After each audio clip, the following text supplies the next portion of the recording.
विद्यार्थियों, शास्त्रीय द्वितीय वर्ष का पाठ्यक्रम चल रहा है और शास्त्रीय द्वितीय वर्ष के पाठ्यक्रम में साहित्य दर्पण जिसे हम लोग पढ़ रहे थे, साहित्य दर्पण में षष्ठम परिच्छेद संपूर्ण रूप से उसे पढ़ चुके हैं।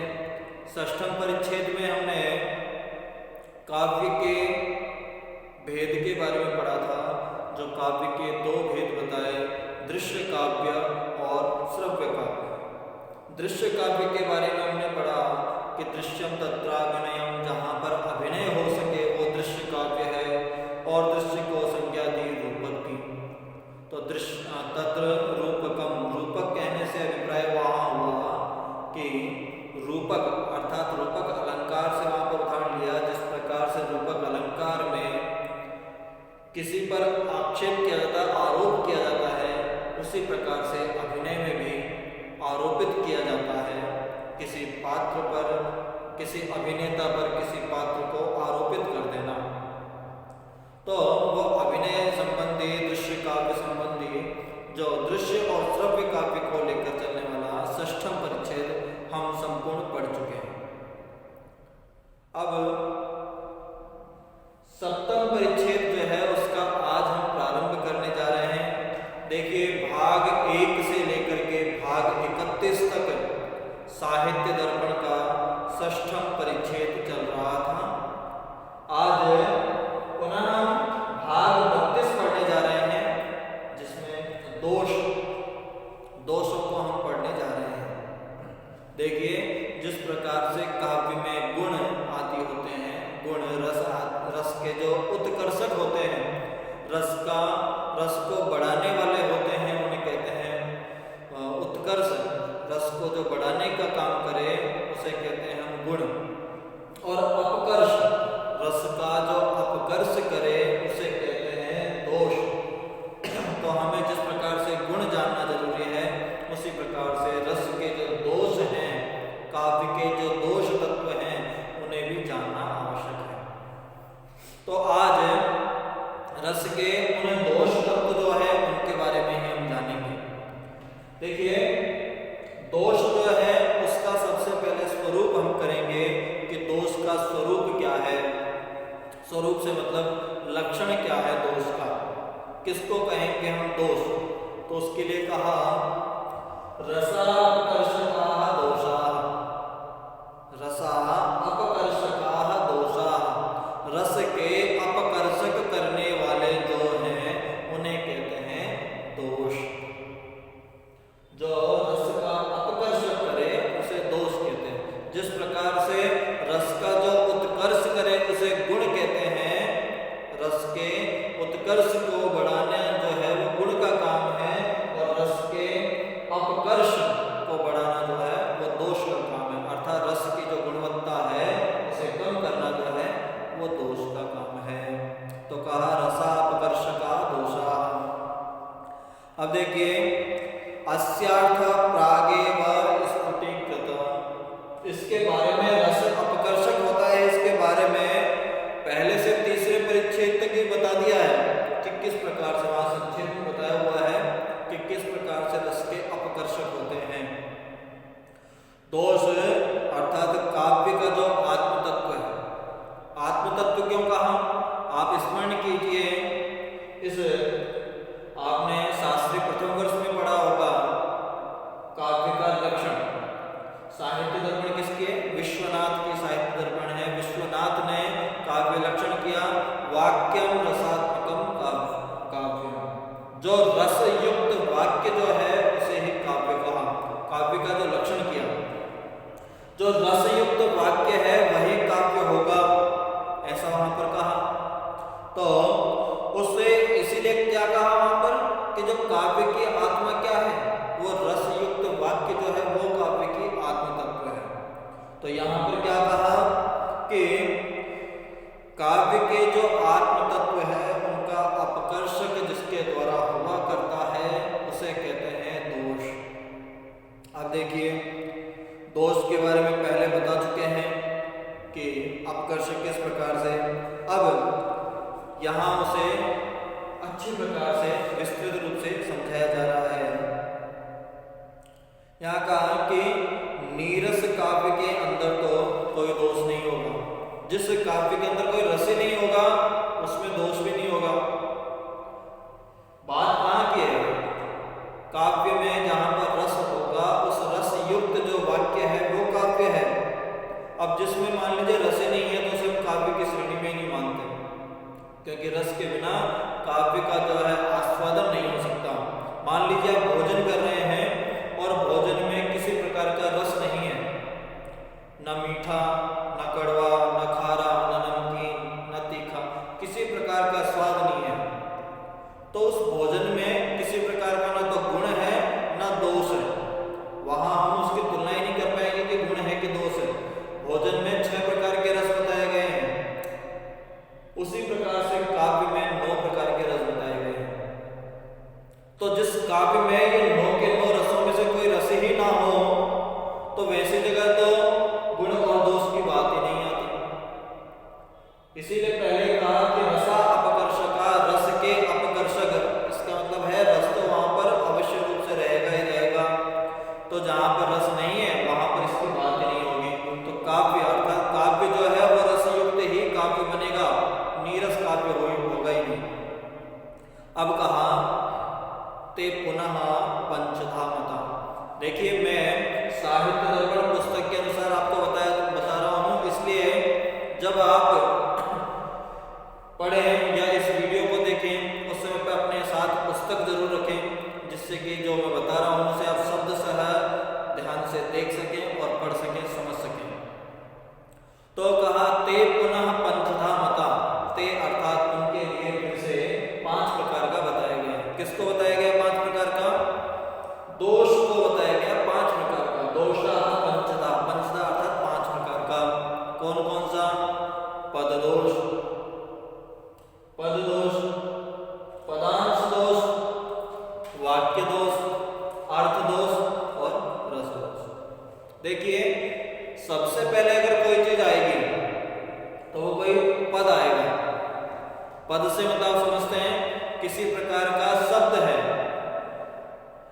और शब्द जब है तो उस शब्द को हम पद कब बोलेंगे? पद में और शब्द में क्या अंतर है? वर्णों से मिलकर के शब्द बना, और वो शब्द जो है किसी वाक्य में प्रयोग हो जाएगा तब वो पद बन जाएगा। तो उस पद में अगर कोई दोष आता है तो पद दोष, पदांश दोष, पद के जो अंश हैं उनमें दोष, वाक्य दोष, अर्थ दोष, वाक्य से ही उसके अर्थ में किसी प्रकार का अपकर्षक हो रहा है, दोष उत्पन्न कर रहा है। और फिर अंत में कहा रस दोष, वाक्य है, सब कुछ है, श्रृंगार रस की प्रतीति है और वहां पर करुण रस का वर्णन हो जाए तो श्रृंगार और करुण का वर्णन कर दिया वहां पर, तो वो रस दोष हो गया। तो इस प्रकार से उनके बारे में हम विस्तृत रूप से आगे पढ़ने जा रहे हैं। तो कहा ते पुनः पंचधा मता पदे तदंसे वाक्यार्थे संभवंती रसे पियत, जो कि 5 प्रकार का है। पद दोष, पदांश दोष, वाक्य दोष, अर्थ दोष और रस दोष, ये 5 प्रकार का है। अब कहा स्पष्टम तत्र, अब उनको स्पष्ट रूप से बताया जा रहा है किस प्रकार से, पद में कौन सा, पदांश में कौन सा, वाक्य में कौन सा, अर्थ में कौन सा और रस, इनमें किस प्रकार से होगा उसके लिए बताया। एक श्लोक दिया हुआ है, दुष्प्रव त्रिविधा अश्लीला अनुचितार्थ प्रयुक्ता ग्राम्यात् प्रतीत संदिग्ने यथार्थ निहितार्थता अवाचकत्वं क्लिष्टकत्वं विरुद्धवत्कारिता अविमृष्ट विधेयांश भावश्च पदवाक्ययोः दोषाः केचिद् भवन्तेषु पदांशेऽपि पदे परे निरर्थका समर्थत्वे च्युत संस्कारता तथा। अब देखिए यहाँ पर जो मुख्य बात कही कि इन जो 5 बताए इनमें दोषों के लिए बताया 5 प्रकार में जो दोष है वो कितने? 13 दोषों का वर्णन किया। यहाँ पर उन्होंने वर्णन किया 13 दोषों का वर्णन किया। उस 13 दोषों को 2 भाग से बांटा गया है।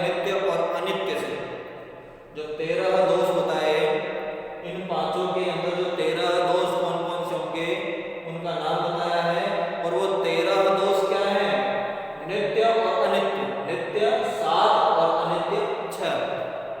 कौन कौन से हैं?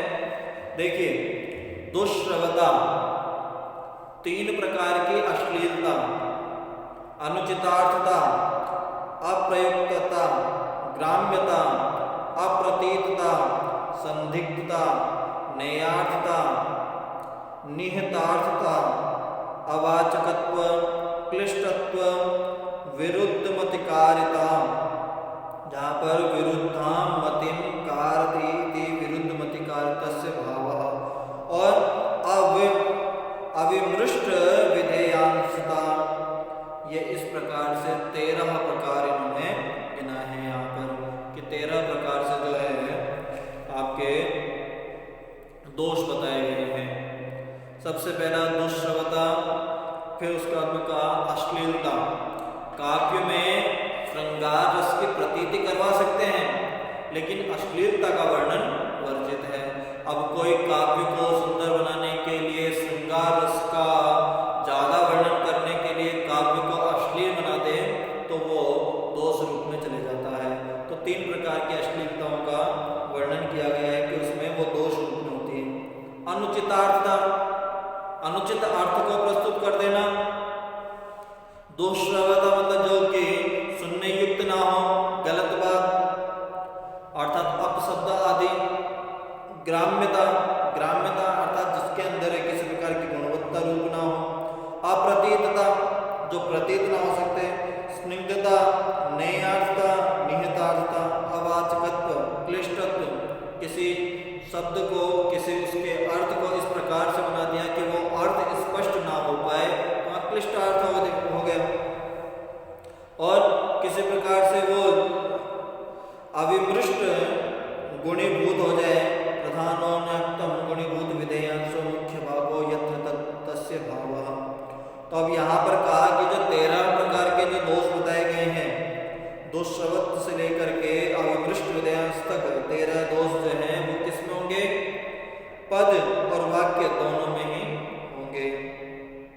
इन 13 दोषों में जो दुष्श्रवत्व, अश्लीलत्व, निहितार्थता, अवाचकत्व और नैयार्थत्व, ये 5 दोष जो है वो किसमें होंगे? पदार्थ में भी होंगे। देखिए 13 दोष बताए, 13 दोष में वाक्य, पद और वाक्य, पद और वाक्य दोनों में ये जो 13 दोष है वो रहेंगे। और इनमें से जो 5 दोष बताए हैं कौन कौन से? दुष्श्रवत्व, अश्लीलत्व, निहितार्थ, अप्रस्तुत, निहितार्थ, अवाचकत्व और नैयार्थ, ये जो 5 दोष बताए गए हैं ये किसमें होंगे? पदार्थ में भी होंगे। दूसरे जो बताए गए हैं निरर्थकत्व, असमर्थत्व और चित्त संस्कारत्व, ये 3 दोष जो हैं पद में ही अर्थात पदांश और वाक्य में नहीं होते। जो 3 दोष बताए गए हैं अंत में निरर्थक, असमर्थ और चित्त संस्कारत्व, 3 दोष अलग से बताए गए हैं। ये तीनों दोष जो है वो पद में ही होंगे, पदांश और वाक्य में नहीं होंगे। अब यहाँ पर जो 13 दोष बताए गए हैं इनको 2 भागों में बांटा। कौन कौन सा? नित्य और अनित्य। 13 दोष बताए उनको 2 भागों में बांटा, नित्य में और अनित्य में। किस प्रकार से बांटा नित्य और अनित्य में? देखिए इसमें कहा, सबसे पहले नित्य का इन्हें लक्षण किया। अनुप्रतिम अनुदिश्य सरदयेन सते स्वस्वरूपाधाने प्रयोक्तुं शक्यत्वम्। अनुचिति, अनुप्रति, अनुदिश्य, जहाँ पर अनुप्रति जिसका अप्रयोग हो, ऐसा अनुदिश्य जो कर दे। सरदये सति, सरदय कोमल हृदय के हृदय में जो ऐसा उपादान करने में प्रयुक्त हो, शक्यम हो, उसे कहेंगे नित्य दोष, नित्य। दूसरा का अनित्य, तद अन्यथा अभूतमिति, जो नित्य बताया उसके जो विपरीत होगा उसे का अनित्य। कौन कौन से होते हैं? 7 उसमें और 6 इसमें, वो देख लीजिए। देखिए दुष्श्रवत्व, अश्लीलत्व,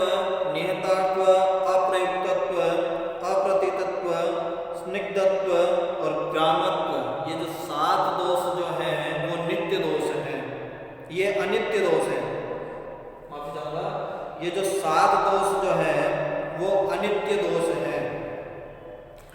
देखिए यहाँ पर विपरीत हो गया है, ये 7 दोष जो है वो अनित्य होते हैं और 6 दोष जो है वो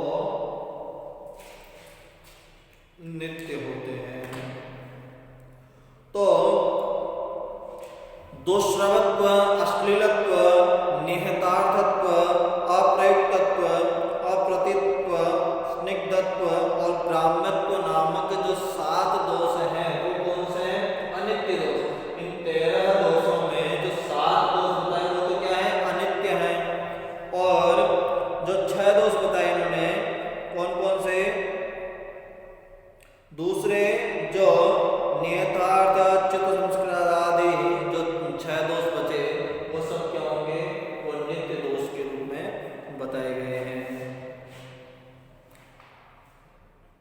अब यहाँ पर आगे जो 13 बताए गए हैं दोष, उन 13 दोषों का निरूपण किया जा रहा है उदाहरण सहित कि किस प्रकार से ये दोष होंगे। तो सबसे पहला है दुष्प्रवत्व। दुष्प्रवत्व क्या है उसके बारे में बताया। परुष वर्णतया श्रुति दुःखावहत्वं दुष्प्रवत्वम्। परुष वर्णतया श्रुति दुःखवाहत्वं दुष्प्रवत्वम्। अर्थात पदांश की वह पुरुष वर्णता जो काव्य पाठक के कानों को दुखित किया करे, अर्थात जो सुनने में दुख पहुंचाए, ऐसा जो है उसे कहा दुष्प्रवत्व नामक दोष।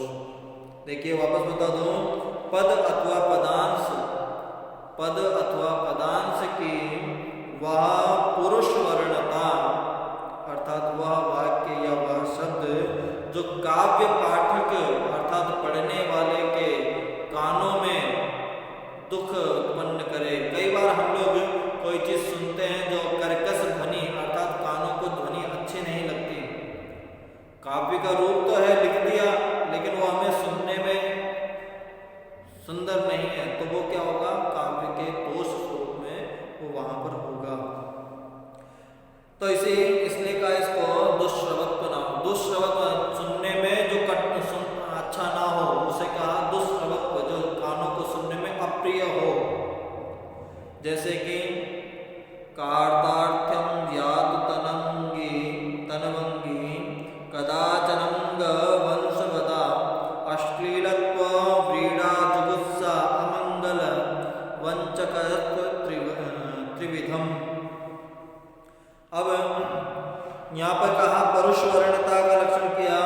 परुष वर्णत्व मुख्यार्थ अपकर्षत्वे सति ओजो व्यंजक वर्णत्वम इति। जैसे कि कहा रसादि रसों वीरादि रसों में रस का उत्कर्षक होने के कारण दुष्प्रवत्व दोष नहीं होता। अतः जैसे कि वीर, विभत्स और रौद्र को छोड़ करके जो अन्य रसों का ही ये दोष होगा। कौन सा? दुष्प्रवत्व। क्योंकि वीर रस में, विभत्स रस में और रौद्र रस में तो इस प्रकार का वर्णन दिखाया जा सकता है, जहाँ पर कर्कश ध्वनि युद्ध का वर्णन चल रहा है तो उस प्रकार का वर्णन हो सकता है। इन 3 रसों को छोड़ करके, वीर, रौद्र, विभत्स को छोड़ करके अन्य रसों में जो है इस परुष वर्णता का वर्णन किया जा सकता है। उदाहरण दिया इनने अनंग वंशवदा अर्थात कामोन्माद श्रृंगार का वर्णन जो है। वशीभूत यह तनवंगी अर्थात जो सुंदरी कब अपने प्रियतमा के मिलन सुख से कार्तार्थ अर्थात प्रेम की कृतार्थता को प्राप्त होगी। अनवंग वदा अर्थात कामोन्माद में जो वशीभूत है, काम उन्माद में जो वशीभूत है, ऐसी ये सुंदरी कब अपने प्रियतमा के मिलन सुख से कृतार्थ प्रेम को कृतार्थ करेगी, ऐसा यहाँ पर वर्णन दिया।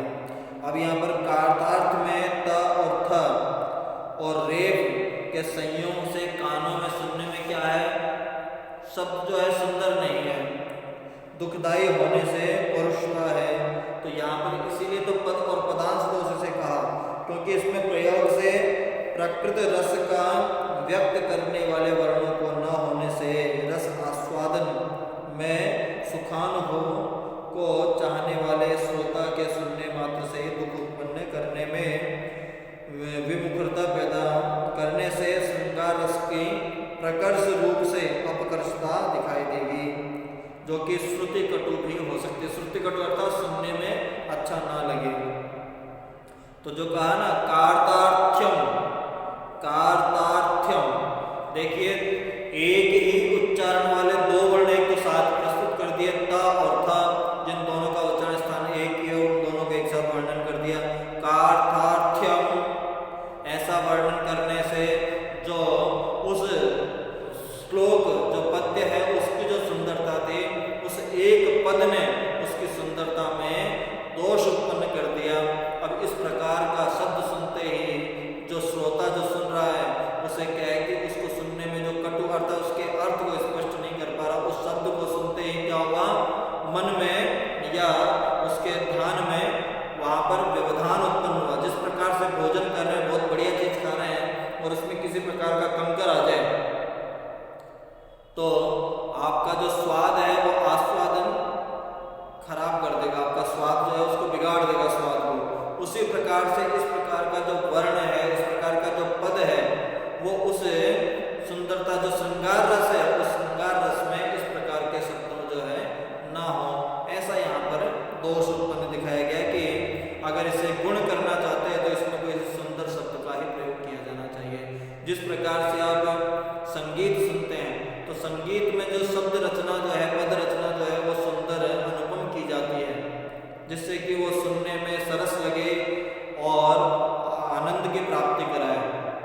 तो यहाँ पर जो कार्तार्थ्यम जो शब्द प्रयोग किया गया है उस पद में, यहाँ पर जो पद और पदांश है उसमें यहाँ पर दोष उत्पन्न किया गया है। इसी से दुष्टत्व को श्रुति कटु भी कहते हैं। श्रुति कटु अर्थात सुनने में कटु लगने वाला। अब आगे इसी प्रकार से क्रम से जो अन्य जो है अश्लीलत्व आदि उनका वर्णन भी कवि के द्वारा, विश्वनाथ जो है उनके द्वारा प्रयुक्त किया जा रहा है। परंतु आज के लिए इतना ही। अगले भाग में हम पुनः अर्घ्य दोष के बारे में पढ़ेंगे। हम पद दोष के और पदांश दोष इनके बारे में हम पढ़ रहे हैं। जो 13 दोष बताए गए हैं उसमें दुष्टवत्व नाम दोष अर्थात जो श्रुति कटु दोष है, जो सुनने में कटु लगे ऐसा पद या पदांश जो है उसमें दुष्टवत्व दोष होगा। दूसरा दोष